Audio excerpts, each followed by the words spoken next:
I'm just going to dive in and tell the whole story of where I was, what happened, just so you guys can get the experience. Some of you have heard the story. I'm sorry if I'm being redundant, but it gives context to this emotional roller coaster that myself and an entire community, multiple communities actually, because of the fires in Altadena as well. But I had been renting a house in the Pacific Palisades for the last year. First, we were in an apartment at the Village. So we were deeply ingrained in that beautiful little community because we lived right in the heart of it for 6 months. And then we moved to a house that was about 5 houses away on Monument it was 5 houses away from the Village. So we were right in the heart of the Pacific Palisades. We loved the community. My daughter and I walked to the Village every single day. We shopped at the Erewhon there. We went to the restaurants. I mean, we were a frequent, staple at, at one of the tables at Angelini. We just loved the community so much. We always saw the same people. And it was just one of those places that it felt like a small town. And you didn't feel like you were in Los Angeles. It was really a really tight-knit community where you see the same people and the same families and just the bustling parks and playgrounds and baseball fields and tennis courts and hiking trails and high schools and schools galore. There's so many schools and so many students just walking the streets. And it really was a special community. And that's, I think, what is so hard for most people to digest. It's one thing to lose your home. Many people had been living there for generations. People lost homes filled with stuff that they had accumulated over 50 years. You know, in many ways, we were very fortunate because we were just renting our home. I was actually renting from a dear friend of mine, Christina. And so I was blessed in a lot of ways because there's so many different iterations of this. I mean, I was blessed because I didn't own the home that burned, but literally every material thing I owned was inside of the house. And I guess I'll just tell this full story, but it's so interesting because for an entire community to be burned, some houses magically left standing, but the people who own those houses are almost in a worse state and situation because they cannot move back to the community. They cannot sell their home. Maybe some of their stuff was salvaged, but it's just a devastating loss and situation for every single person in the community, no matter if your house is still standing, no matter if you were renting, no matter if you owned. I know people that owned multiple homes there because of multiple family members. And it's just something that nobody knows how to process and nobody thought was possible in this day and age. And it goes back to those wins. You know, I lived in LA my whole life. I talked to people that lived in LA for decades, if not their whole life, and we've never had those high wins. So obviously, I'm too overwhelmed to dive into the conspiracy theories and everything that's going on there. And even the political stuff. You know, people are up in arms about how the government, the local and the state government, completely failed us in so many ways. But to be honest, I've been so overwhelmed with the emotional roller coaster of losing our beloved community, of the loss and devastation to so many of my neighbors and friends and family members.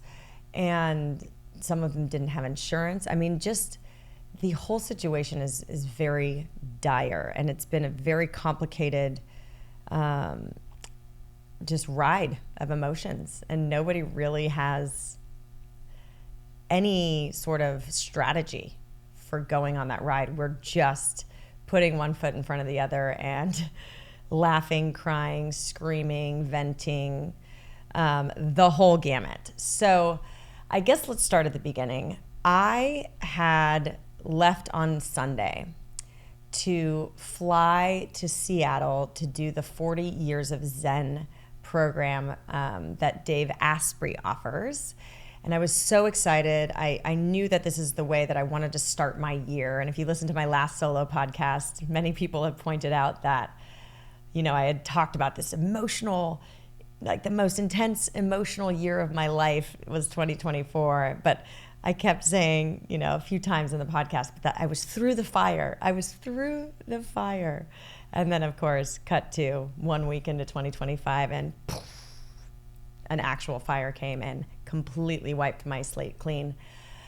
So that was interesting. But I knew I wanted to go to 40 Years of Zen to start off my year, because it's a 5-day program where you go into these pods, and they're kind of like these giant eggs, and you're hooked up to these brain sensors, and you have these headphones on, and you're doing brain neurofeedback and brain training. So, the results of this week is like you up your cognitive function, your memory, you're just like optimizing. And a lot of like CEOs and executives do these kind of 5-day programs to just up your game and up your mental clarity, your focus, your mood, and your ability. And what they don't tell you is that part of the program, or the base of the program, is actually a lot of forgiveness work. So you do the neurofeedback training, but really you're applying all of this deep forgiveness work, which I think is so fascinating. And Dave and I were talking about it. It's like he stealthily is healing these massive CEOs and elite athletes and these people that are leaders in our world. And he's really up leveling their whole system and reprogramming their nervous system through this deep kind of group therapy forgiveness work. And then you bring the forgiveness work into the pods while you're doing your neurofeedback. So you're really rewiring your whole software. It's crazy. And I guess your whole hardware. But so that being said, I arrived Sunday. I start the program Monday. I had done this event for the Armada, which is this cool conscious social group down in Miami. And Dave and I were on a panel down there. And he mentioned that they are now adding ketamine into the protocols at 40 Years of Zen, because when you do ketamine, it makes you more open, and your brain is actually more neuroplastic, more malleable to change. So it actually enhances this program that he considers as his highest best offering. It enhances the outcomes. So I was like, oh, that's interesting. I've never been called to do ketamine before. But if in this case, I want to have an experience with ketamine, because again, Heal with Kelly, I experience things on my own healing journey, and then I want to share with you so that you can see what resonates and what might work for you. I want to share, I want to experience and share and help other people, heal their lives. So I was like, this sounds like an opportunity to experiment and experience ketamine, but it's also actually scientifically doing something good for my brain and enhancing this program that I've already committed to. So I was like, okay. So I was going to try ketamine. So I'm in the ketamine group. It's me and 2 other guys, and then there's, I think, 5 others that are not doing ketamine. And so we break off in 2 groups.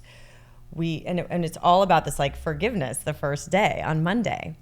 And then on Tuesday, we do a morning session with the neurofeedback in the pods. And then in the afternoon of Tuesday, we're going to get an intramuscular injection of ketamine, which I don't like getting shots in the arm, but I was going to do it. I was going to be brave and strong.